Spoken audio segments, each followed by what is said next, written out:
Ngayon naman po, kuya mga ate, magluluto tayo ng biko. Na po natin gagawin ay iluluto natin yung bigas na flagkit. Ito po ay 1 kilo, pero gagamitin ko lang muna po ay 2 cup na. Yung ginamit ko po ay itong cup noodle. Siya. Kasi baka mamaya magustuhan. Kulangin.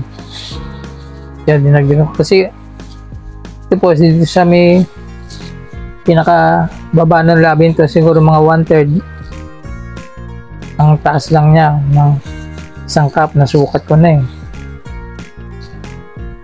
eh. Dinagdagan ko para medyo madami-dami. Yan, 2.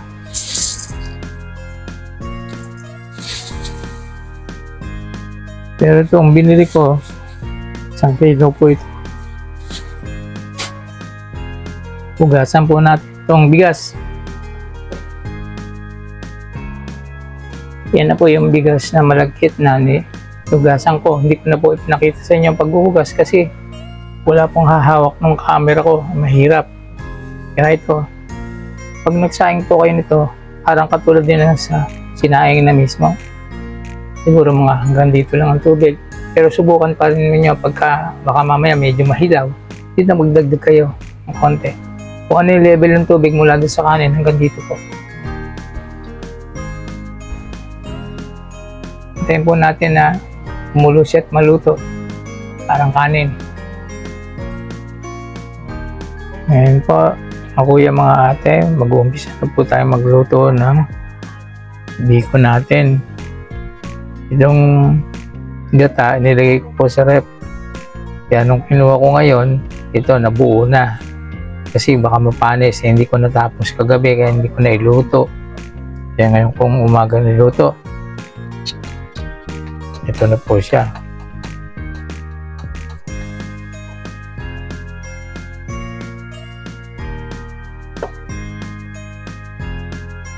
Ayan, tutunaw na po siya.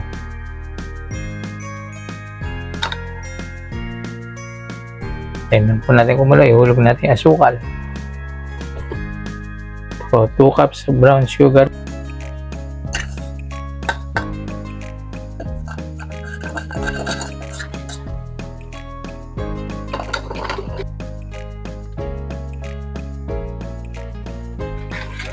Hinaan po natin yung apoy.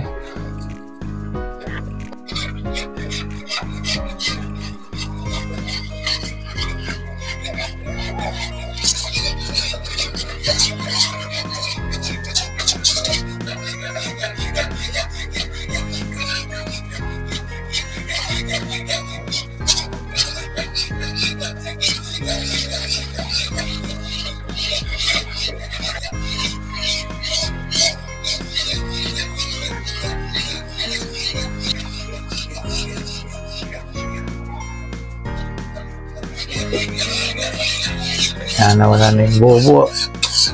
Kasi pag malakas ang apoy, sigurado maglalatik po yung gata.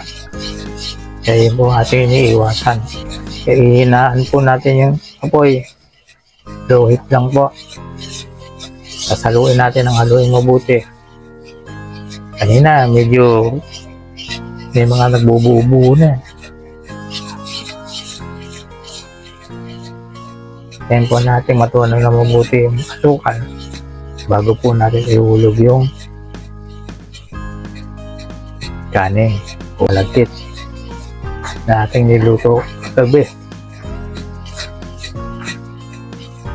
Pasensya na po kayo sa aking boses, talagang mahirap na parang nagpupudol-pudol. Gawa siguro po ito ng aking ngipin. Kaya ganito.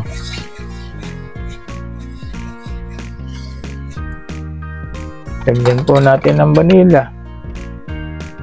Yan.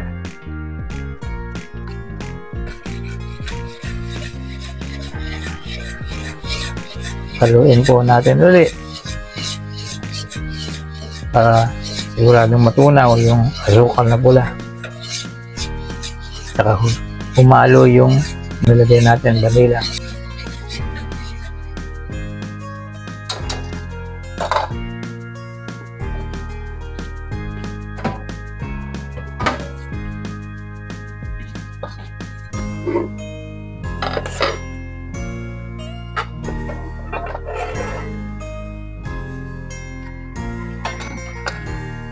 Tignan po natin yung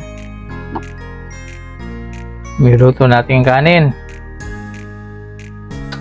kagabi.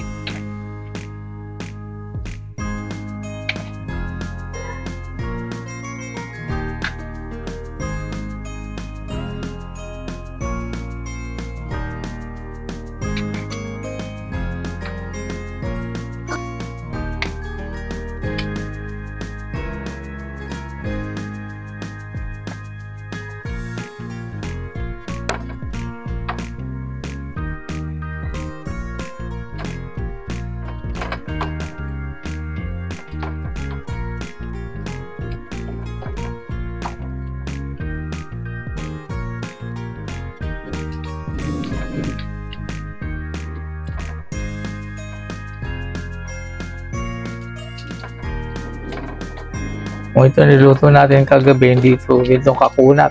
Sobrang kunat. Kasi lumamig na yung kanin.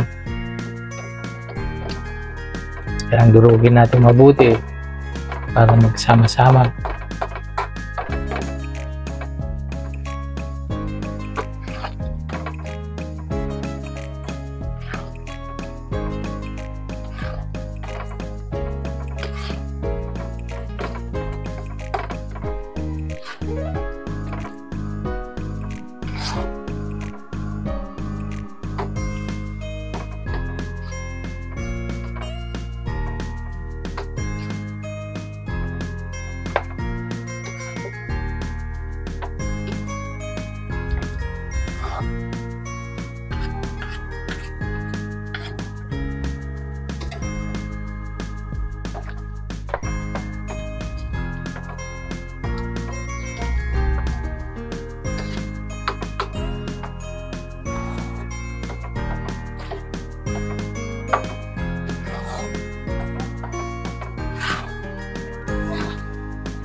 Siyempre po, pahira natin ng mantika.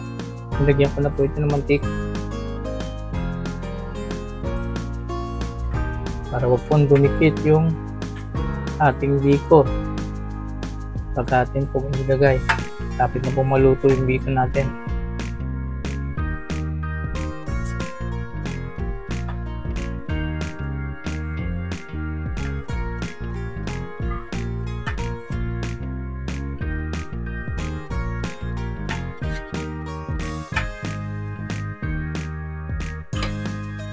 Ito na po yung aking biko. Kaya lang ang kulay niya hindi talaga brown kasi ginamit kong asukal. Nasali na po natin.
Ayan.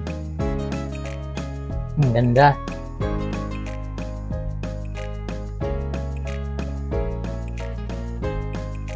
Iwain po naman natin yan. Pinundaan ko na.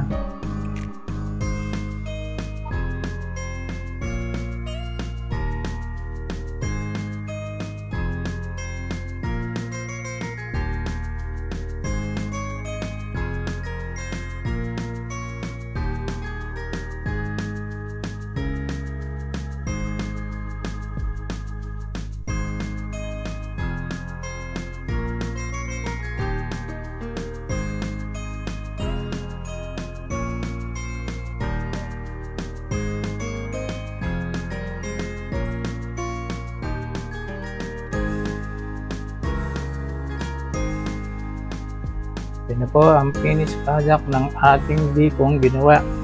Masarap po ito. Sana po wag po kayong makakalimot na mag-subscribe, mag-like at mag-comment sa aking channel. Maraming salamat po.